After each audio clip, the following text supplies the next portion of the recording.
আজ বৌভাত, ব্যস্ততার অন্ত নেই। হঠাৎ কোথা থেকে তৃণা এসে উদ্বিগ্ন হয়ে বলল, বৌভাত দুদিন পিছিয়ে দেওয়া যায় না? আমার খুব ভয় করছে। বিয়ের পর এই প্রথম তৃণা নিজে থেকে এসে কথা বলল এবং ভয়ের কথা বলল। কিন্তু যে আবদারটি রাখলো সেটা অদ্ভুত। বিবাহিত কোনো মেয়ে কোনোদিন এমন দাবি এমন দিনে তুলেছে বলে শুনিনি।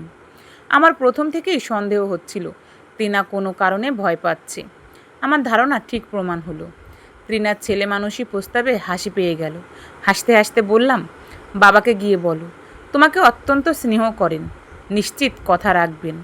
তৃণা খুশি হলো না, আনমনা হয়ে কিছু একটা ভাবতে ভাবতে চলে গেল।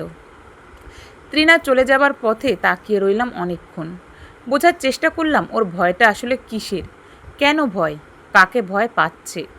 তবে কি বিয়ের আগের কোনো সম্পর্ক নিয়ে টেনশনে আছে? বৌভাতের রাতে ছেলেটি আসতে পারে, অথবা দ্বিতীয় অ্যাক্সিডেন্ট। তৃণা সুন্দরী, স্কুল অথবা কলেজ লাইফের কোনো ইতিহাস থাকতেই পারে, কিন্তু তা নিয়ে মেয়েরা এত উদ্বেগে থাকে প্রথম দেখছি।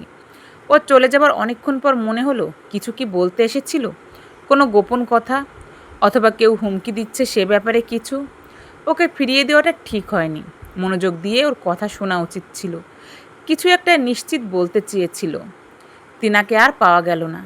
বিউটি পার্লারের মেয়েগুলো ধরে নিয়ে গেছে। আবার যখন পাওয়া গেল তখন বৈবাহিক সমস্ত আচার অনুষ্ঠান কমপ্লিট।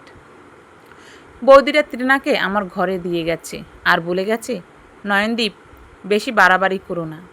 বৌদিরা চলে যেতেই তৃণা আমার খুব কাছে সরে এসে কেমন একটা ভয় মিশ্রিত কণ্ঠে বলল, কদিন তুমি আলাদা ঘরে থাকো। এই সেরেছে, এ আবার কি আবদার। পরক্ষণেই ভাবলাম মাথা গরম করা যাবে না, ঠান্ডা মাথায় শুনে দেখতে হবে তৃণা কি বলতে চায়। তৃণার কথা শেষ হলে ওকে আশ্বস্ত করে বললাম, ঠিক আছে, তুমি যা বলছো তাই হবে। আমাকে নিয়ে কিছু ভাবতে হবে না। তবে যদি অসুবিধা না থাকে তোমার প্রবলেম আমাকে নির্ভয়ে বলতে পারো। কথা দিচ্ছি, কাউকে বলবো না। তৃণা আশ্বস্ত হলো কিনা জানি না, তবে চুপ করে বসে রইল। অনেকক্ষণ পর তাকিয়ে দেখি ওর দু চোখ বেয়ে জল ঝরছে। কেমন মায়া হলো।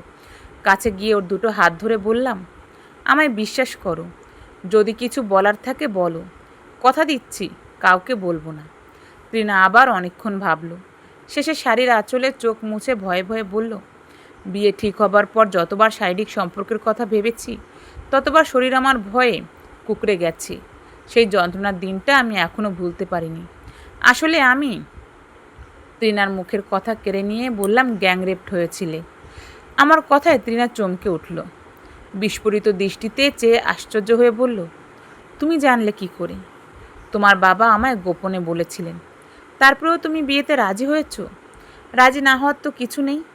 সেদিন যে জানোয়ারগুলো ছিল তারা যদি আনন্দ করে সৎ পাত্র সেজে বিয়ে করতে পারে, তুমি কেন পারবে না? তোমার তো কোনো দোষ নেই, ছিলও না। তবে আমি ভেবেছিলাম তুমি ভয় পাচ্ছ তোমার কোনো বয়ফ্রেন্ডকে নিয়ে। সে হয়তো তোমাকে উল্টোপাল্টা কিছু বলেছে। মনে হয় তৃণা আমাকে বিশ্বাস করতে শুরু করেছে। আমার দিকে কেমন চেয়ে আছে কিং কর্তব্য বিমূঢ় হয়ে, যেন অন্য গ্রহের প্রাণী দেখছে। তৃণা আমার শেষের কথায় মনে হয় আঘাত পেয়েছে। চেয়ে দেখি আবার চোখ দিয়ে টপ টপ করে জল পড়ছে। নিজেকে সংযত করে অনেকক্ষণ পরও বলল, আমার কোনো বয়ফ্রেন্ড নেই, ছিলও না। ওই দিনের পর থেকে আমি কারোর সঙ্গে কোনো সম্পর্কের কথা ভাবতেই পারি না। শুধু ভয় হয়, অসহ্য যন্ত্রণার কথা স্মৃতিতে ভেসে ওঠে। আমি বেশ কিছুক্ষণ চুপ করে বসে থেকে আর একবার আশ্বস্ত করে বললাম, তুমি অন্তত আজকের রাতটা আমার বুকে মাথা রেখে ঘুমাও। দেখো কোনো বিশ্বাস শান্তি খুঁজে পাও কি না।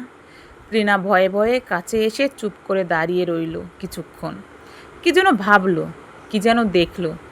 তারপর ধীরে ধীরে বুকে মাথা রেখে মুহূর্তে ঘুমিয়ে পড়ল পরম নিশ্চিন্তে।